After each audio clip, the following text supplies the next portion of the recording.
and it was all yellow.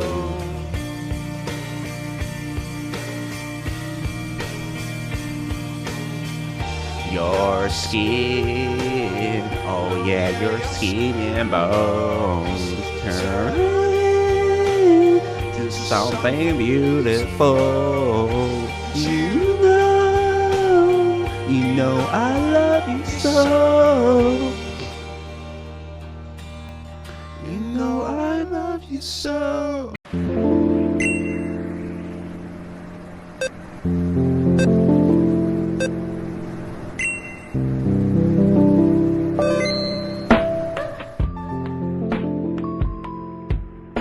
Hello, my Homo sapiens. Welcome to another No to Crush story. It's your boy, Laman Kano Hilab. Once again, it's another story time. But this time, right now in making this video, I hope you guys, whoever's watching, have the patience and attention span to really listen and hear me out. And you might probably relate to this, to be honest with you. However, I'm actually having a difficult time in producing this video because I'm not sure what type of vibe this video should be about. I'm not sure it should be sad, cringy, happy, or cheesy. It might be a combination of all, to be honest with you, because there's so much has happened. This video is about a person that I've known for like 6-ish years. I'm trying to condense all of that into 10 minutes or even 20 minutes, if that's even possible. So here I am late at night rambling. And the reason why I'm choosing to talk about this person right now is because this person is no longer in my life and she's physically not here anymore. So I'm having this sudden wave of lymphopharia. For those who don't know what that means, it basically means like a sudden wave of sadness. Basically, sad boy hours that we all experience. Maybe. I don't know. I experience sad boy hours every single day for at least an hour. So that's why I'm talking about this person right now. And not only that, this video might come off as very weird as compared to my other ones, because I might be saying a bunch of cliches, a lot of platitude gibberish that all of you might have related to at some point. Let's start this video and let's call this beautiful, memorizing, captivating woman Memory. I don't even know where to begin, to be honest with y'all. Like I said, there's so much to talk about. I'm having a strenuous time of choosing like a focal point to really talk about this person, but I'm just going to start off and see where it goes. Have you guys ever met like a human being? You stare into their eyes and their eyes could essentially swallow stars, galaxies, or even universes. What hope did I ever have? Seeing Memory on a day-to-day basis for 6 years, I have never felt this way before. I always hated how every time we hung out for like, you know, a few hours, it always felt like minutes. And the minute they leave, you tend to miss her just a little bit. Even though we're just like really best friends at this point, I guess. Having an inkling of interest since the minute I saw her, it really messes up with your mind. And I know you guys could relate to this, or any other human being, right? Like, it's really difficult to sort of regulate your emotions sometimes, and also distinguish between lust and love and all those different facets of being a human being, essentially. But after meeting Memory, I used to think that the worst thing in life was to end up alone. It's not. The worst thing in life is to end up with people who make you feel alone. And this amazing, mesmerizing facet of a human being, I never felt alone with her. And seeing her made me feel very comfortable and happy, in a sense, just being around her. I never felt like I was walking on eggshells at all around her. I say that now, but in the earlier years of actually meeting her, it was a different time. So we had a good relationship, essentially, and I really felt like Paul Walker and she was Jessica Alba. We would just go to random events, random things that we tend to mutually like. And she would often drive me everywhere we go. And she had a red car, forgot the model of it, but essentially it was such great mutual times. And she would just drive me around. We would just go out and drive everywhere, and she would drive me around as a passenger. It wasn't like that all the time. It really wasn't. So let's take the first 3 years. It all started in university. I actually don't remember how we first met. Just remember how we actually first met as well, which is quite funny. And my first core memory with Memory is that I went to church with her on campus. And I think it was on Palm Sunday.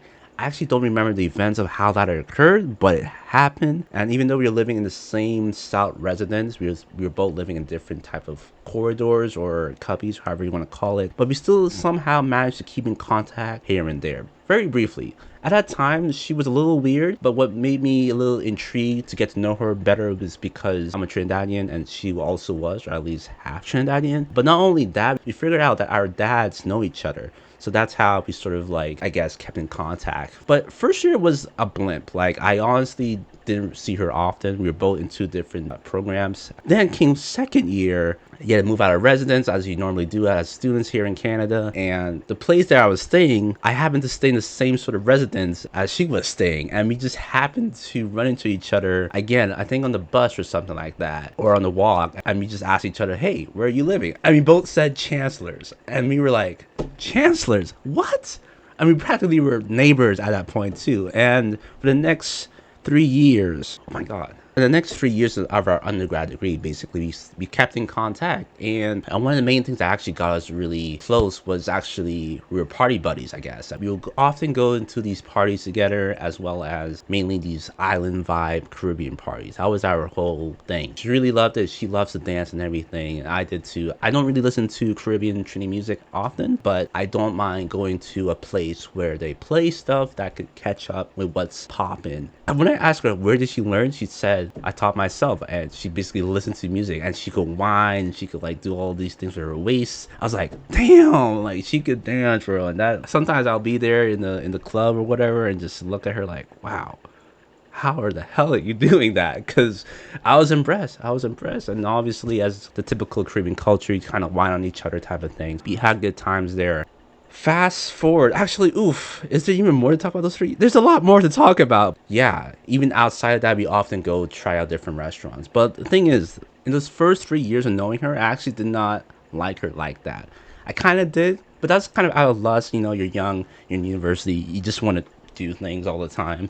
It was difficult to communicate with her sometimes because she always had this massive wall. I don't know how to describe it to you, but it took me some time to accept that as part of her personality. Even though she was communicating with me, it was also hard to talk to her back because there was nothing giving. And she used to do these weird things. I know I might be back talking her at this point. I'm not. I'm just telling you what I've observed from my POV at that time. She even agreed, like in the beginning of university, she was not in that moment in time in the right place. She did a few things weird that I considered weird, a little bit rude, even possibly rude to other people as well. But one of the few things you kind of tend to do is that when you hang out and you had a good time and all that, and when you leave to depart to go back home, she would never say goodbye. Like, you know, normally you hang out with your friends or you thought you know your friends, you always say like, see you later, goodbye, have a good night type of thing. She never said any of that. She would just walk away like nothing happened. Those are just one of the things that threw me off about her. Like, okay, it took me a while to accept that as her personality type of thing. And I guess at some point,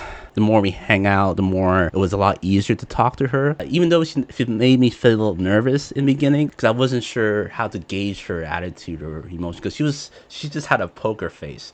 It was really weird. It was really hard to gauge where the conversation should go, if I should make these cruel jokes, these dark jokes, or I don't know. It was a weird time in the first 3 years of knowing her. But somewhere after that, every single event that we went together sort of just grown closer. And I think I started to break through that wall and she sort of started giving back the same type of mutual effort type of thing. That's what I at least think, all right? This is just a complete POV. If she's ever gonna watch this, I'm sorry.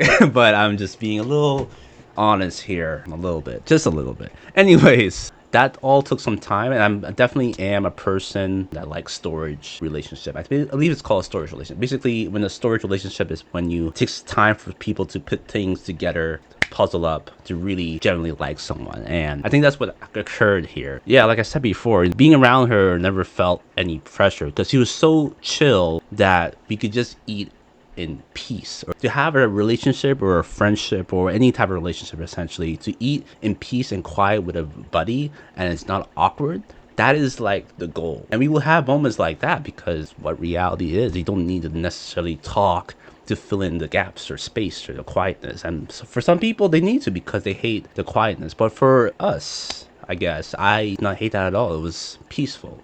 Therefore, those are the first 3 years. But the last 3 years, that's when we really got comfortable, really got safe. Like, I felt safe around her. And I'm pretty sure she felt safe around me too. Like, honestly, we trust each other, respect each other, and effort was made on both parts.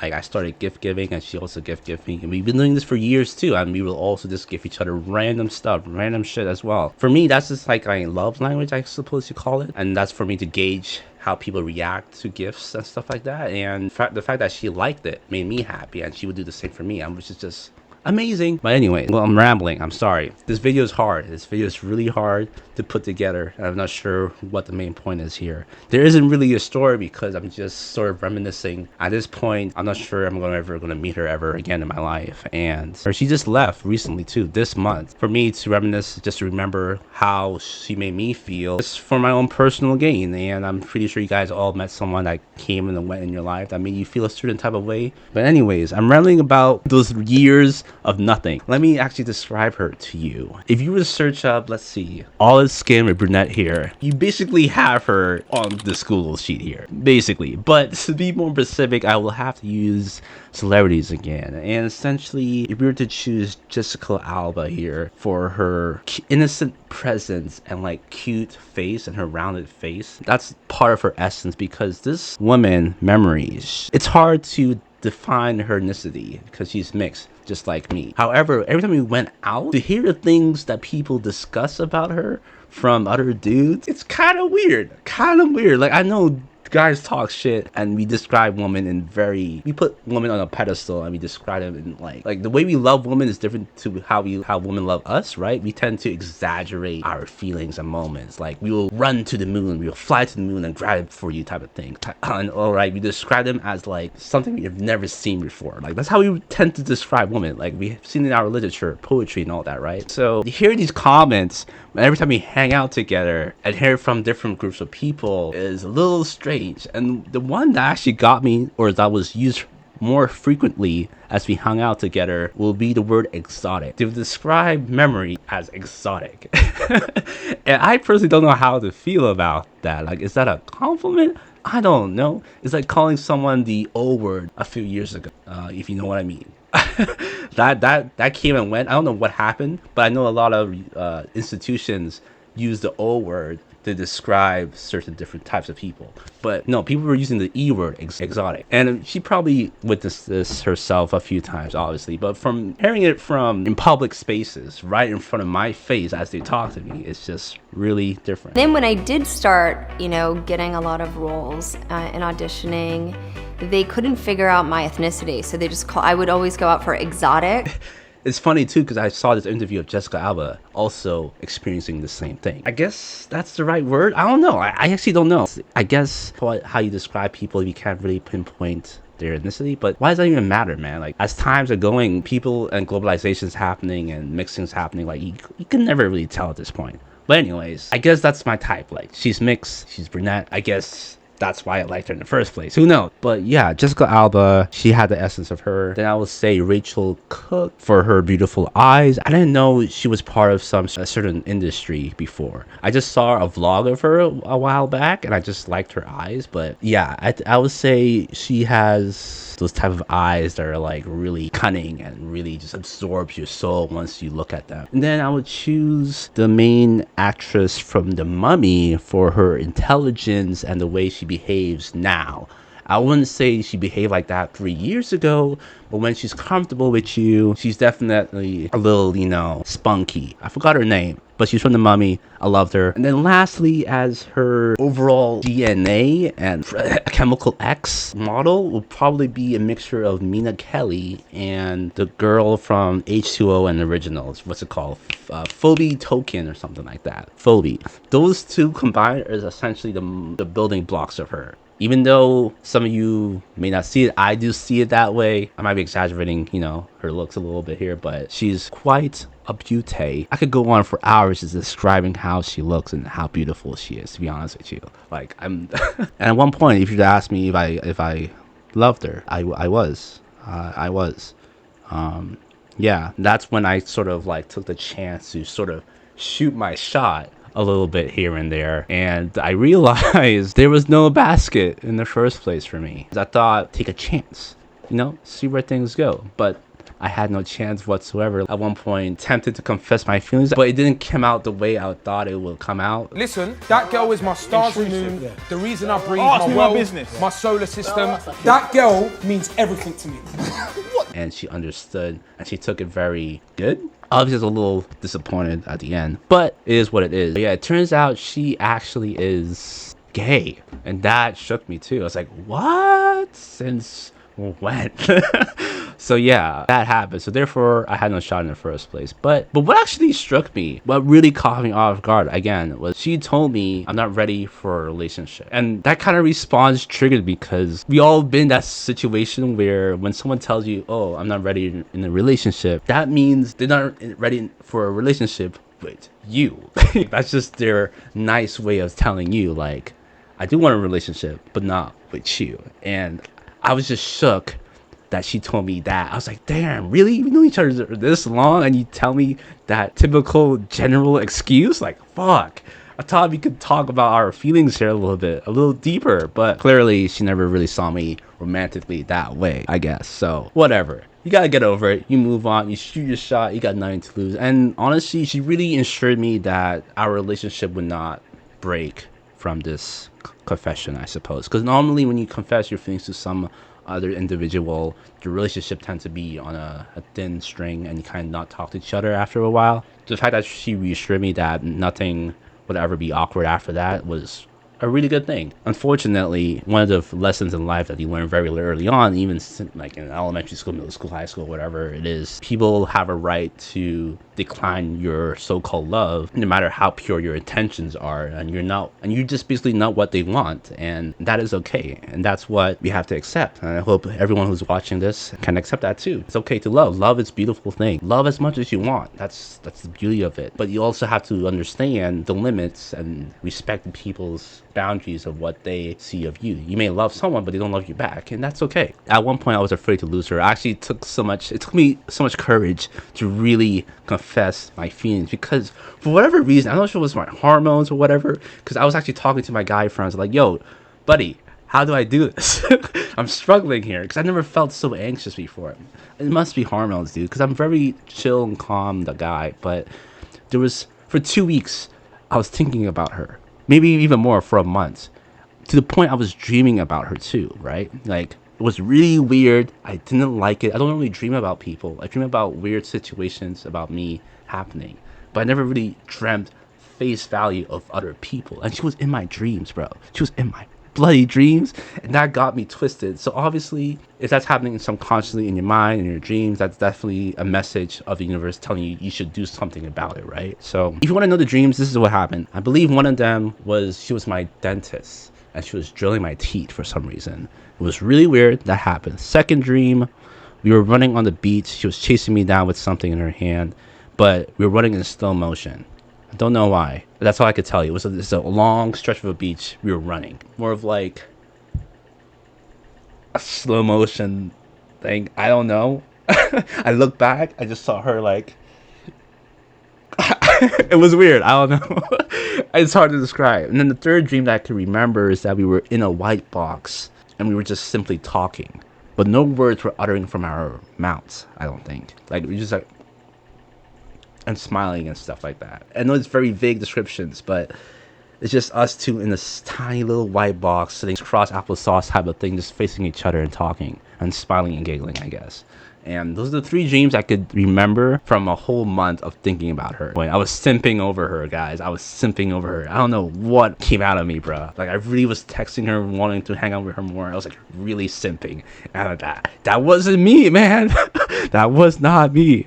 Yeah, everything is fine now. What I love about our relationship now is that we might be distant, but when we catch up, it felt like nothing ever happened, right? So essentially, she was just very beautiful. I'm not sure if you guys could capture all those celebrities together, and I'm hoping those celebrities are attracted to most people, but if you combine them all together, she basically looks like a version of that. And with her brown beautiful hair, her intelligence, her self-awareness, she had all the green flags. She was the one I actually was able to take a leap of faith, take a chance. I was willing to like walk to that cliff, see her down there. I was willing to jump off that cliff for her. Like, I wasn't delusional, right? I wasn't starstruck or in love like that. She generally had all the green flags. Her presence is calming. She respects your opinion. She makes you laugh. She listens without judging you. She's very supportive in your ideas and needs. And she respects your needs. And she honors your boundaries or any boundaries. And most important for me, she makes an effort. And effort is sexy to me. But yeah, those are all the green flags you're just taking off, man. That's all I can say, really. The reason why I'm using a lot of blue footage in this video is because she's a marine biologist at this point. We also like the same sports, kind of. Even though she suffers through a little bit, I guess, TMI, from a chronic physical illness. And yeah, so we never really did any like active sports, except dancing, if you consider that as a sport. But yeah, we never really done an like, intense activity together. Sorry, I'm just reminiscing again. Like, she actually made me felt like one of those girly girls back in the day where you like pluck petals. Like, oh, does she hate me? Does she like me? Does she hate me? Does she like me?